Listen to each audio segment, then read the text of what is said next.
Hi, I'm Duncan from Fishhead, and today we're looking at the Fishlogica Sirius Virtue 800H.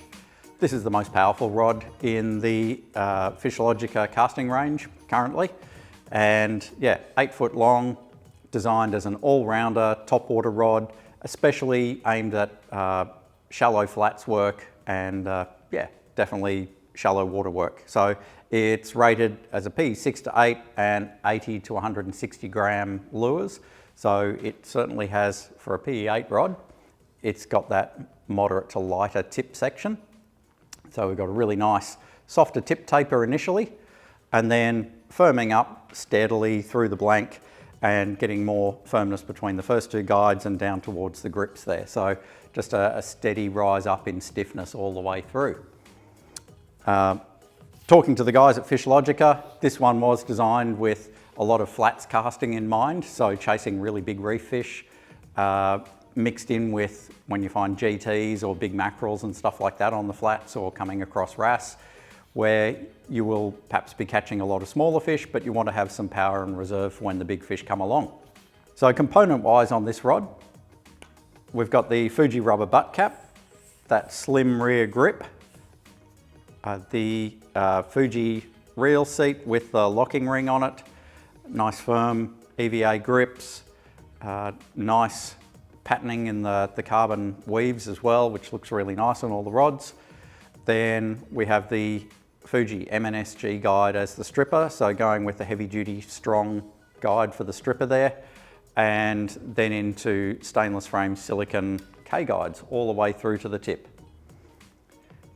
So all a nice component mix on there.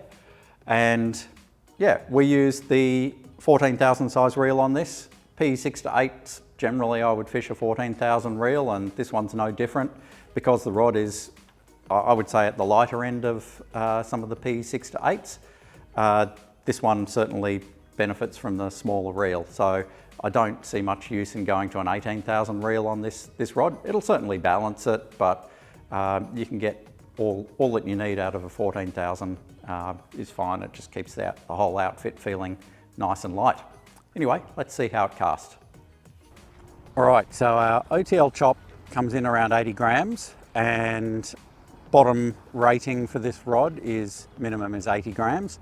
No trouble at all casting the weight. Don't feel a great deal of feedback through the rod at this weight level, but the distance is fine, so pretty easy to get it out there. Working the stick bait, definitely have to slow it down a little bit, just relax, not try to overdo it, otherwise you can rip the lure out of the water. But by the same token, a little bit of slack in the line, give it a good short jerk, very easy going, so you can get that really nice, the chop action on the chop and get a big bubble trail going. So yeah, it's a little bit of slowing things down and thinking about what you're doing. Very easy to work the smaller stick bait on this rod. Okay, so we've got the FCL Labo CC40 short popper on. You can definitely feel this rod start to flex out a bit. It's certainly more of a stick bait rod than a popper rod, but at this 115, 120-ish gram mark, it definitely gets the job done with pulling the popper through the water, but it's not going to give you that real super aggressive action that you might get from a stiffer style of rod. But yes, this medium-sized popper, no problem getting that one to swim. All right, working the D-Claw 250 bubbles.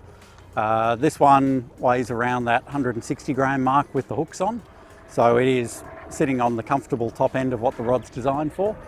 It has no trouble casting this weight at all, so like the other rods, you could probably push a little bit heavier if you wanted to. And yeah, easy working the stick bait at this point. So with the popper we used before, slightly, bit of effort to get it pulling through the water, but moving back to a stick bait, even though it's a lot larger, very easy to get both a technical, delicate action going and just big, long, steady sweeps with minimal effort from the angler. Okay, so with the 800H, as soon as you put a bit of weight on there, you can see how that top quarter or a third starts to fold away very quickly. but then stiffens up around about that third guide from the butt. There's a obvious step up in stiffness, so that definitely helps to give it more action when you're doing the more water resistant lures like mid-sized poppers, sinking stick bait, stuff like that. But it still has that softer tip initially to really get the floating stick bait swimming very nicely. So onto the lift, so we've got 10 kilos here. You can see that there as it folds away, it really stiffens around the second guide. So it's, yeah, lifts that 10 kilos, but being a bit of a stiffer rod around the middle there, doesn't flip it up super easy, but that's what gives you, that's what makes it such a good rod on the flats, having that bit of stiffness there, but it does make it a bit harder when you're straight up and down lifting. Okay, so casting with this rod, we found that it was, yeah, pretty easy going. Did a reasonable variety of lures, certainly more balanced towards working stick baits, but it does have enough stiffness in the middle there to pull some mid-sized poppers through the water. Also not too bad at all for doing sinking stick baits where you want to do twitching, more technical kind of retrieves. Handled all very well. With the lifting power, it was, I would say, at the lighter end compared to some of the P6 to 8 rods that we've used. So yeah, that's just is what it is. The whole rod is physically quite light, so it's a very easy to use rod, but not necessarily the biggest fish fighting, or I should say fish lifting rod. So across the flats or anywhere the fish is running away from you and you can use low rod angles, then you're going to be able to put lots of drag through this rod. But they've kept the bottom end lighter, which makes it really, really nice to use for all day casting. But that lighter bottom end also means it's not quite as good when it comes to straight up and down deadlifting. So it's not the ideal rod for chasing big GTs. Certainly in the time that it's been out and about, plenty of people have caught big GTs on it, so it can do it, but it's just not designed so much for that super heavy lifting. But yeah, its advantages, it's just a lightweight, very easy rod to use. If you're chasing a variety of pelagic species like mackerels, wahoos, mid-sized tunas, it's going to be a whole lot of fun.